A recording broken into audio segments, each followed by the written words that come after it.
주시는 하나님의 말씀은 누가복음 2장 41절에서 52절 말씀입니다.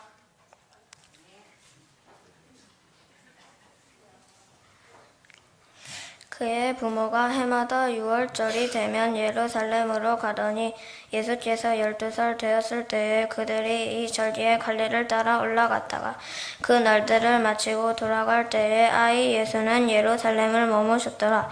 그 부모는 이를 알지 못하고 동행 중에 있는 줄로 생각하고 하룻길을 간 후 친족과 아는 자 중에서 찾되 만나지 못함에 찾으면서 예루살렘에 돌아갔더니 사흘 후에 성전에서 만난즉 그가 선생들 중에 앉으사 그들에게 듣기도 하시며 묻기도 하시니 듣는 자가 다 그 지혜와 대답을 놀라게 여기더라.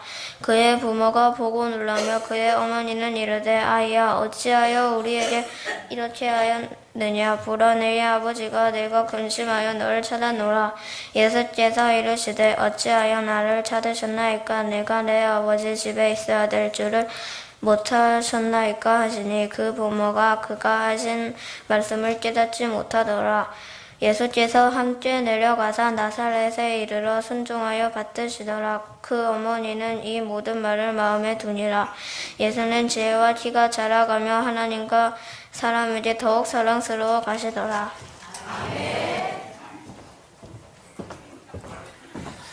참 잘했어요. 우리 어린이들 오늘 주일인데 어린이 주일인데 오늘만큼만 이 예배에 같이 이렇게 참여를 하면서 우리 부모님들과 똑같은 마음으로 이렇게 예배를 드리면 얼마나 좋을까. 또 꿈을 꿉니다. 저들이 금방 자라서 교회의 직분자가 되어지고 또 교회를 또 이끌어갈 소중한 우리들의 미래지요. 하여튼 감사를 드립니다. 그 유대인들의 이 교육은, 자녀 교육은 아버지보다는 어머니입니다. 어머니가 자녀 교육을 감당을 하지요. 어렸을 때부터 지구하게 교육을 시키는데 딱 6세가 되어지면 세마 교육으로 들어갑니다. 성경 시편 유명한 구절들을 다 이렇게 기록을 하면서 암송을 하기 시작을 합니다. 그리고 10세가 되어집니다. 그렇게 되면 그때부터는 율법을 해석하는 미슈나가 있어요. 어떻게 이것을 배우기 시작합니다. 율법이 무엇인지 이걸 해석을 하는 것을 배우기 시작을 하고 12살이 되어지면 그때는 율법의 아들이라고 나이가 그렇습니다. 그때부터 본격적으로 율법을 배우면서 지키기 시작을 합니다. 그러니까 율법을 단지 배우는 걸로 끝나는 것이 아니라 생활 속에서 실천이 들어가는 게 12살 때부터입니다.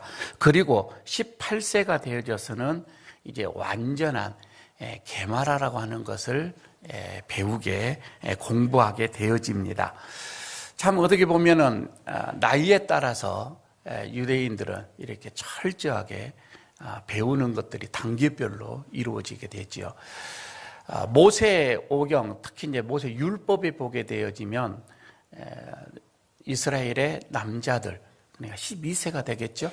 남자들은 1년에 3번 명절 때, 그러니까 유월절, 오순절, 장막절 이 3번은 예루살렘 성전에 와서 예배를 드려야 한다라는 명령이 있습니다. 지금 예수님께서도 12세가 되셔서 이제 율법의 아들이 되어지기 때문에 이때 처음으로 예루살렘에 올라오게 되어집니다. 이게 오늘 본문에서 지금 보여지는 거예요. 그런데요, 이것은 단지 12세가 되어졌으니까 부모가 자녀를 데리고 간다, 그런 의미보다는 이거는 마을의 큰 축제이기도 합니다.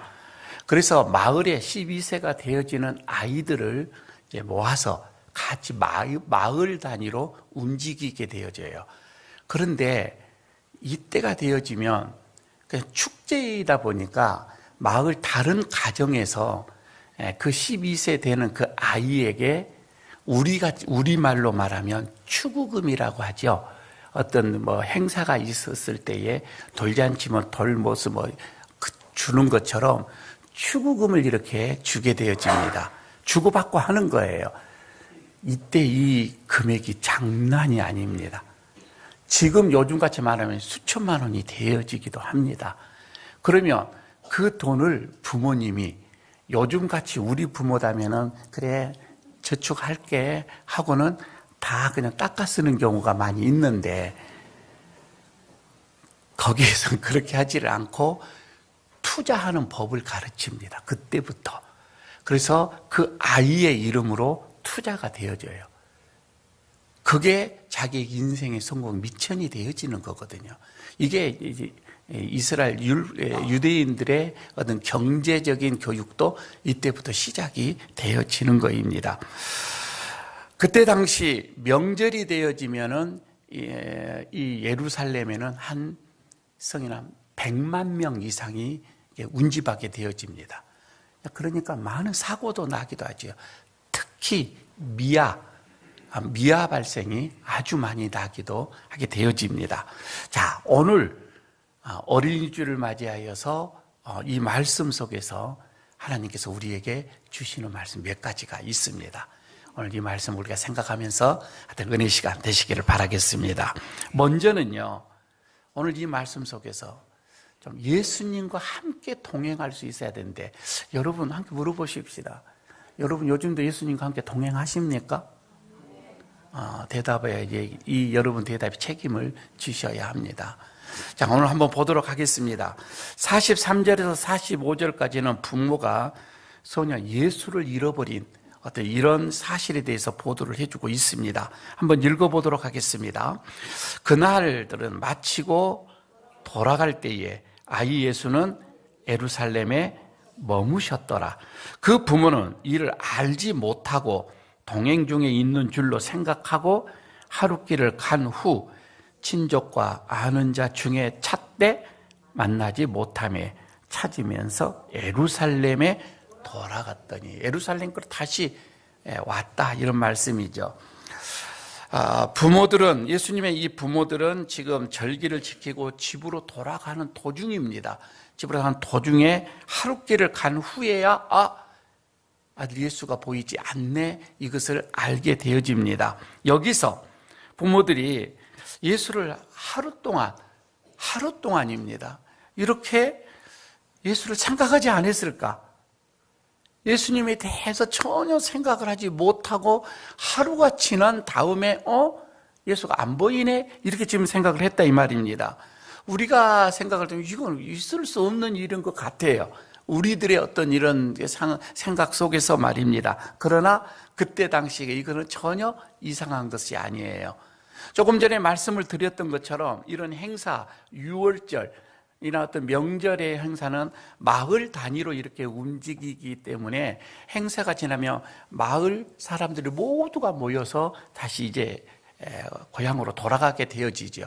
그러면 그때는 여자와 아이들은 제일 앞에 서게 되어지고, 그리고 남자들은 뒤에서 이렇게 가게 되어집니다. 아마 예수님의 이 부모들도 아버지는 엄마하고 함께 있겠지라고 생각을 한 것 같고, 그 엄마는 아버지하고 도시 오겠지 아마 이렇게 생각을 했을 수도 있을 것 같아요.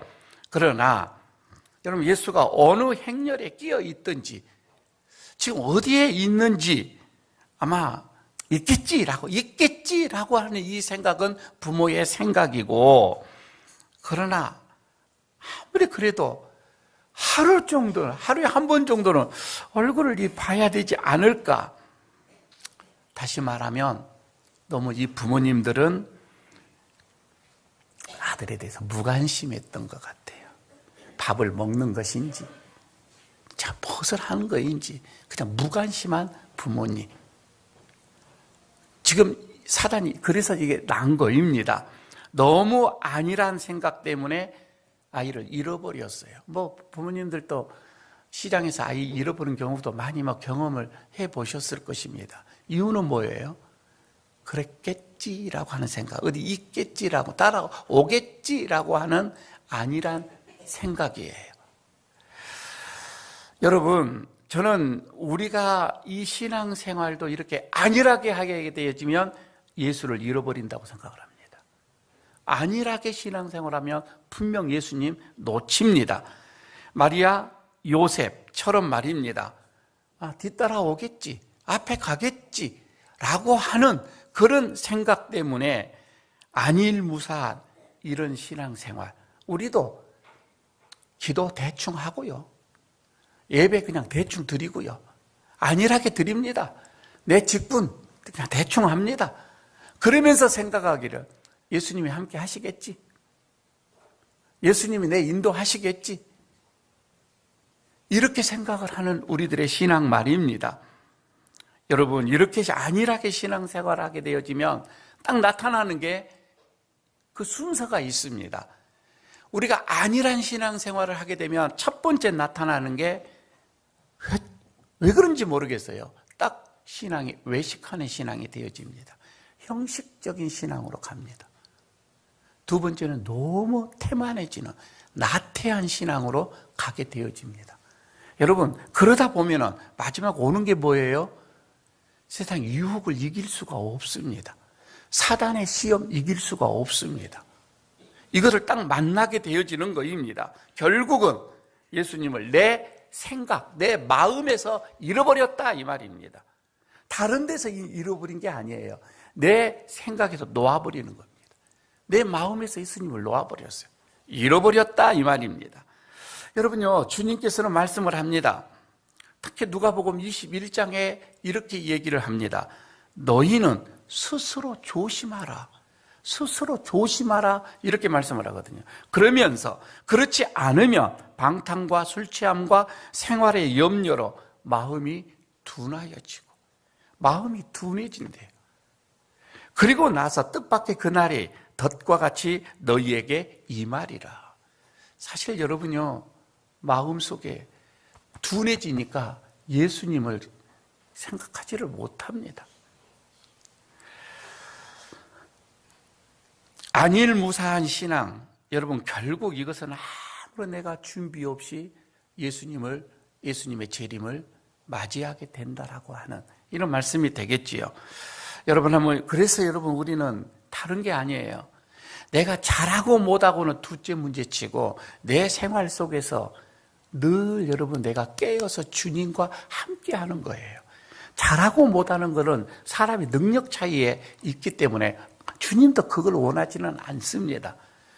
단지 내 삶 속에서 내가 늘 깨어서 주님과 함께 하느냐, 이거입니다. 신앙의 초점이에요. 내가 무슨 일을 하든지 어떤 일을 하든지 어디에 있든지 내가 주님에게 초점을 맞춰져 있는 거예요. 주님이 나와 함께 하신다, 주님이 옆에 지금 계신다, 주님이 이 일을 인해서 기뻐하시는가, 내 모든 삶이 주님께 초점을 맞추는 거, 여러분, 이거예요. 그런데 요즘 시대를 여러분 보십시오. 특히 현대인들, 우리가 신앙생활을 하면서도 우리의 현대인들은 너무 우리가 신앙생활을 함에 있어서 안일하게 신앙생활을 합니다. 특징인 것 같아요. 그냥 편하게 신앙생활을 하고 싶은 거예요. 내 생각대로 그냥 하고 싶은 거예요. 쉽게, 편하게 말입니다. 여러분, 그런 생활은 결국은 내 마음속에서 예수를 잃어버린다. 예수를 잃어버리게 되어지는 것입니다. 우리는 내 믿음의 눈을 예수에게서 떼지 않아야 됩니다. 어떤 상황 속에 있어도 나는 주님과 함께 간다, 주님과 동행하냐? 그래서 묻는 거예요. 두 번째는 오늘 이 말씀 속에서 좀 예수님처럼 순종하자 이 말입니다. 이게 무슨 말씀인 거 아니? 49절은 이제 48절 49절은 예수님과 그 부모와 나누는 대화의 내용인데 49절에 이렇게 얘기합니다. 예수께서 이르시되 어찌하여 나를 찾으셨나이까? 내가 아버지 집에 있어야 될 줄을 알지 못하셨습니까? 라고 지금 부모님에게 반문하는 말이에요. 대답하는 말이거든요.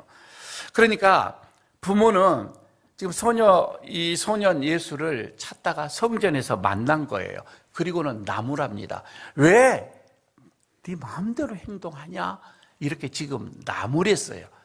그러면서 뭐라고 하냐? 너의 아버지 그리고 나 엄마가 근심하는 것을 알지 못하느냐? 이렇게 지금 48절에 나무랬단 말입니다. 그러자 예수님께서 내가 내 아버지 집에 있어야 될 줄을 모르셨습니까? 라고 이렇게 문제를 했단 말이에요. 그러니까 마리아는 내 아버지라고 했는데 예수님은 내 아버지라고 얘기합니다. 참 이러면 여기서 완전히 달라지는데, 여기서 지금 12살인데 예수님은 처음입니다. 하나님을 내 아버지라고 얘기를 하고 있습니다. 하나님을 내 아버지라고. 부모님들, 자녀들이 12살이 되었는데 하나님을 내 아버지라고 부를 수 있도록 해야 합니다. 이 정도로 교육이 돼야 돼요. 아이니가 몇 살이에요? 다인이가 몇 살이에요? 하나님을 아버지라고, 내 아버지라고 고백을 하고 있냐 이 말이에요. 그런데 더 재미있는 거는 내 아버지 집에라고 하잖아요. 헬라어 원문 성경에서는 그렇게 말을 하지 않고 내 아버지 일이라고 나옵니다. 내 아버지 집을 내 아버지 일로 이렇게 기록이 되어져 있어요. 그래서 다른 영역 성경에 보여지니까 내가 내 아버지 일에 열심을 해야 할 것을 알지 못하셨습니까? 이 말이거든요. 내가 내 아버지 일에 열심을 내야 할 것, 어머님 모르셨습니까? 이거예요. 이 말은 우리 예수님께서는 12살이었는데도 이미 본인이 해야 할 일을 알고 있었어요. 더 깊이 들어가며 하나님께서 나에게 주시는 것이 무엇인지 사명을 알고 있었다 이 말입니다. 내가 내 아버지 일을, 열심히 해야 할 일을 부모님 모르셨습니까? 이 말입니다. 이미 본인은 하나님이 나에게 주시는 12살 때 말입니다. 이것을 알고 있었다 이거예요. 다른 말로 이런 말 볼게요. 우리의 자녀가 12살이 되면 내가 뚜렷이 이 세상에서 무엇을 해야 할 목적을 알아야 한다는 거예요. 그 목적을 향해서 가는 거예요. 대단한 거입니다. 그런데 여러분 대부분 보십시오. 대학 4년을 졸업을 해도 내가 무엇을 해야 할지를 모르고 있어요. 그게 우리들의 자녀의 현실이에요. 대학 졸업하고 이제 내가 뭐 할까? 이제 그때 생각을 하는 거예요. 그럼 얼마나 늦어요. 그러나 12살 때부터 내가 해야 할 일, 내 사명, 하나님께서 나에게 주시는 사명, 이것을 알고 그 길을 준비한단 말이에요. 여러분, 그거는 인생에서 게임이 안 돼요. 12살 때부터 출발하는 자와 대학을 졸업하고 이때 준비하는 자, 무슨 게임이 되겠어요? 예수님은 평소 이렇게 말씀을 합니다. 요한복음 6장에서 말씀을 하죠. 38절 39절에 내가 하늘로서 내려온 것은 내 뜻을 행하려 함이 아니요 나를 보내신 이의 뜻을 행하려 함이니라. 이미 예수님께서는 이 땅에 내려오신 그 목적을 알고서 내 뜻 행하기 위해서, 내 뜻대로 살기 위해서 내가 살아간 것이 아니라라고 하는 것을 말씀을 합니다. 하나님 아버지의 그 뜻을 행하기 위해서 온다는 거예요. 그리고서 또 말씀을 합니다. 마태복음 21장에 인자가 온 것은 섬김을 받으려 함이 아니라 도리어 섬기려 하고 자기 목숨을 많은 사람의 대속물로 주려 함이니라. 이미 여러분 인류의 대속을 위하여서 십자가에서 대속물로 본인은 그렇게 생각하고 오신 거예요. 여러분 그런 사명을 가지고 오셨기 때문에, 그 사명이 마음속에 자리를 잡았기 때문에 그토록 많은 핍박이 와도, 그렇게 제자들이 만류해도 예수님은 흔들리지 않고 십자가 앞으로 갔다 이 말입니다. 우리 자녀들이, 여러분 우리도 이렇게 살았으면 얼마나 좋을까. 우리도 그렇게 살아야 되지만 우리의 자녀들이 그렇게 산다면 얼마나 좋을까 이 말이에요. 흔들리지 않는 인생의 뚜렷한 하나님이 주시는 그 목적을 가지고 말입니다. 우리는 하나님으로부터 이런 각자의 사명을 받았습니다. 자, 내가 어떠한 사명을 받았는가? 내가 어떠한 하나님이 나에게 무슨 사명을 주셨는가? 그런데 50이 되고 60이 됐는데도 아직도 모르시는 분이 있어. 내가 무슨 사명을 받았는지. 그런 분들은 오늘 집에 가지 마시고 하나님 나에게 무슨 사명을 주셨는가요? 그거 답이 올 때까지 기도하고 앉아 계세요. 그 사명이 느껴지면 그때 집에 가세요. 지금 나이가 연세가 지금 몇인데 아직도 내가 하나님으로부터 받은 사명이 무엇인지를 모르고 계신다며 여러분 지금 인생을 나는 지금 아직도 안개 속에서 살고 있었다는 거예요. 분명하게 하나님이 나에게 주시는 사명, 여러분 이게 있습니다. 이게 없으니까 사명을 모르니까 어떻게 사냐면은 주인에게 받은 달란트, 한 달란트 받은 자처럼 삽니다. 그거를 땅속에 묻어놓고 사는 거예요, 그냥. 여러분, 그런 사람들 어떻게 하나님으로부터 심한 책망을 받았어요. 꾸중을 받았다 이 말입니다. 우리는 이렇게 내가 어떠한 신분인가, 내 신분이 무엇인가, 내가 어떠한 자인가, 그리고 하나님으로부터 내가 받은 사명이 무엇인가, 이것을 인식하는 것. 여러분 이것을 여러분 명확하게 인식하고 거기에 맞는 삶 말입니다. 그래서 자녀 교육도 계속해서 너는 하나님으로부터 가르쳐야 돼요. 이게 그냥 박혀져야 돼요. 어렸을 때부터 말입니다. 그렇게 해야 하나님으로부터 인정받고 사람들로부터 사랑받게 되어지는 거예요. 세 번째 봅니다. 여기서 세 번째는 이제는 사랑받는 자가 되자 이 말입니다. 사랑받는 자. 52절에 그럽니다. 예수님은 그 지혜와 그 키가 자라면서 하나님과 사람 앞에 더 사랑스러워 갔더라. 여러분 더 사랑스러워져 갔대요. 여러분 한번 물어보십시다. 스스로 생각할 때에 여러분 하나님으로부터 사랑받는 자입니까? 아니 나는 하나님으로부터 난 사랑받는 자야. 여러분 이렇게 생각이 드시냐고요? 여기 몇 분만 지금 그러시나요? 잘 모르겠다라고 하면은 좀 더 가깝게 눈에 보이는 나는 목회자로부터 나는 사랑받는 자야. 그런 마음이 듭니까? 그렇지 않는다면 그래 목회자도 딴 세상이니까 그렇다 할지 나는 주변의 사람들에게 나는 사랑받는다. 여러분 이런 생각이 듭니까? 왜 여기만 있냐 이 말이에요.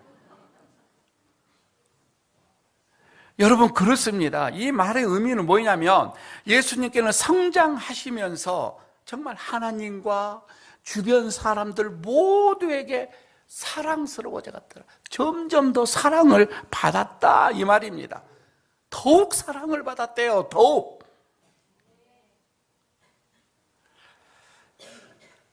여러분 가만히 생각해 봐요. 이거는 그냥이 아니에요. 왜냐하면 예수님은 하나님이셔요. 하나님이 인간의 몸을 입고 내려오셨어요. 그런데 그 하나님의 사람들로부터 사랑을 받을 수 있는 게 뭐예요?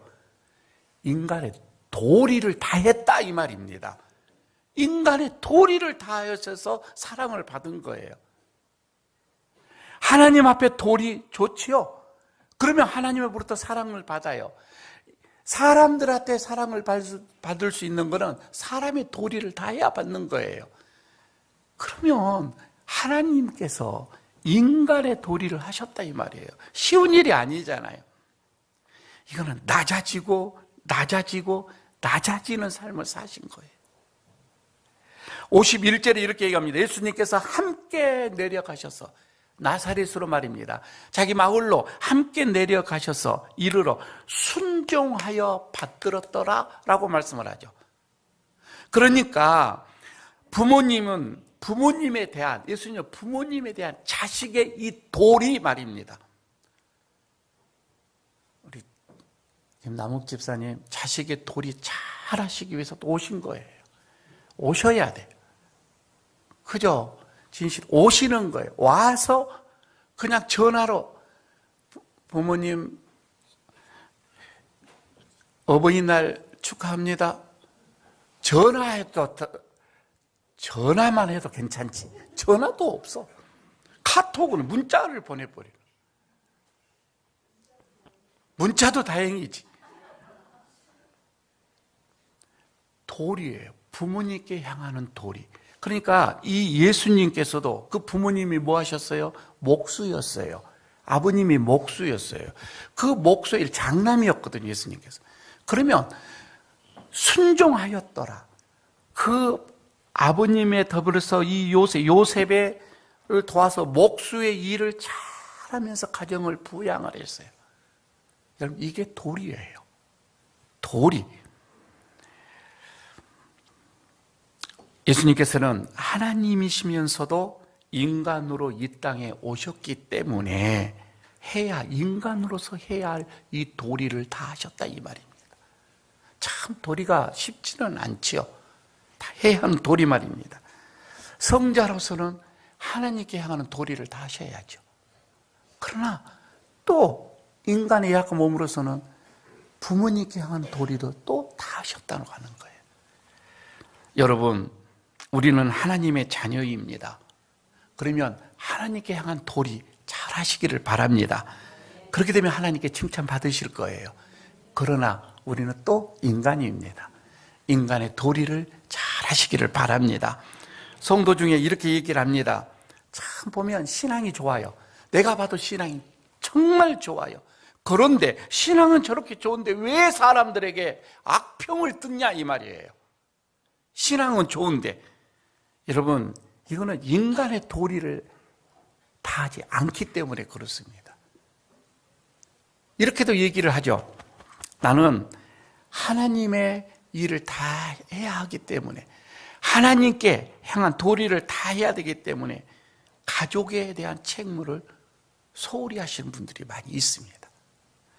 나는 교회에 충성을 해야 한다라는 명분으로 그냥 부모에 대한 공경, 배우자에 대한 어떤 의무, 자녀에 대한 양육에 대한 의무, 이것을 다 소홀히 해버립니다. 나는 하나님께 충성하니까. 여러분, 이게 이 신약에서도 예수님 시대 때도 있었어요. 고르반이라고 외칩니다. 그렇게 되면 나는 하나님께 드렸어. 그리고는 부모에게 안 해도 된다라고 생각을 했습니다. 그러니까 부모가 사이가 안 좋으면 가서 그 제사장 앞에서 나는 고르반이라고 외쳐버립니다. 모든 것은 다 하나님께로 이거예요.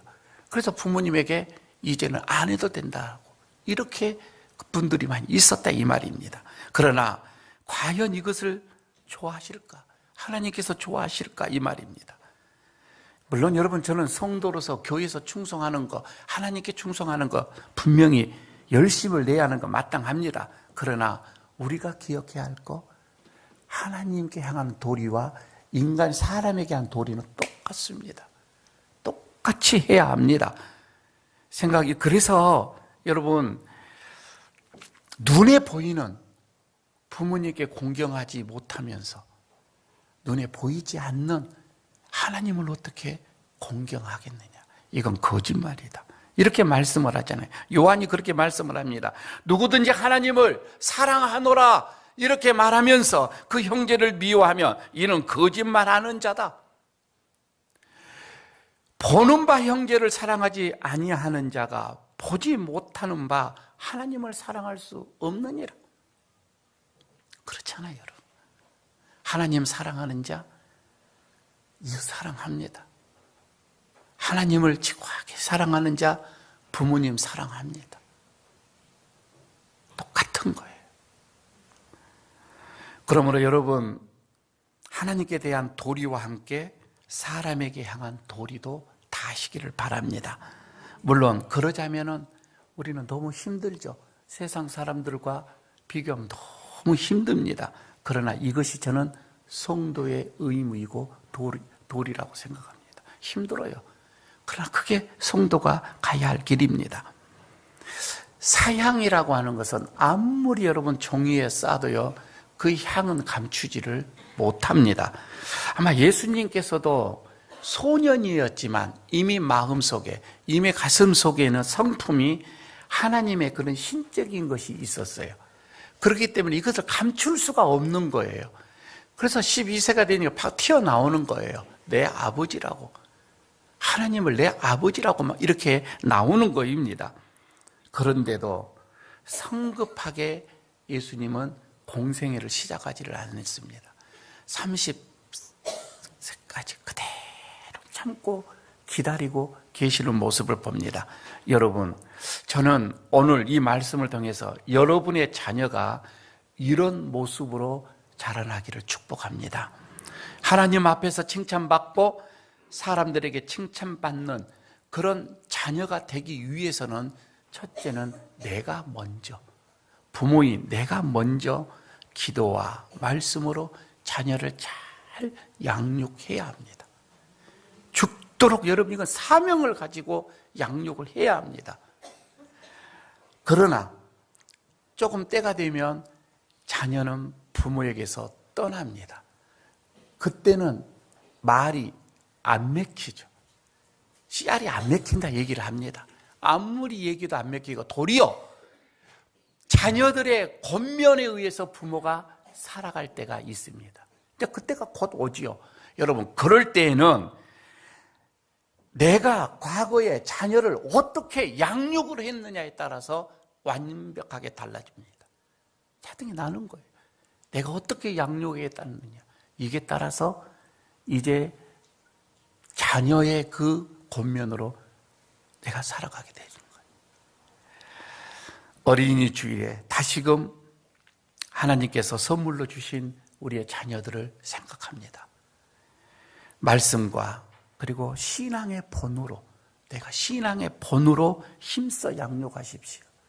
아이들이 그냥 보고 듣는 거, 어려울 때는 이렇게 하는 거구나. 기쁠 때는 이렇게 하는 거구나. 삶 속에서 자녀들에게 그렇게 보여줘야 됩니다. 이게 본으로 교육하는 거입니다. 힘써 양육하십시오. 그리고 권면하십시오. 그래서 하나님 앞과 사람들 앞에서 더 존귀한 자로, 사랑받는 자로 세움을 받아가는 여러분의 자녀들이 되어지기를 축복합니다. 기도하겠습니다. 아버지 하나님, 오늘 주님께서 어린이 주일을 또 이렇게 맞이하면서 아이들에게 주시는 말씀이 곧 아이를 교육하는 우리의 부모에게 주는 말씀으로 또 우리가 받으면서 어떻게 하나님이 선물로 허락하신 이 자녀들을 어떻게 내가 양육하고 교육하는지 다시금 돌아보게 하여 주시니 감사합니다. 예수님의 어린 시절의 모습처럼 우리 자녀들이 그렇게 자라나기를 원합니다. 하나님 앞에 그리고 사람들 앞에 점점 더 사랑받는 자로 자라갈 수 있도록 우리가 최선을 다하여서 교육하고 양육하고 신앙의 본이 되게 하여 주옵소서. 예수님 이름으로 기도드리옵나이다. 아멘.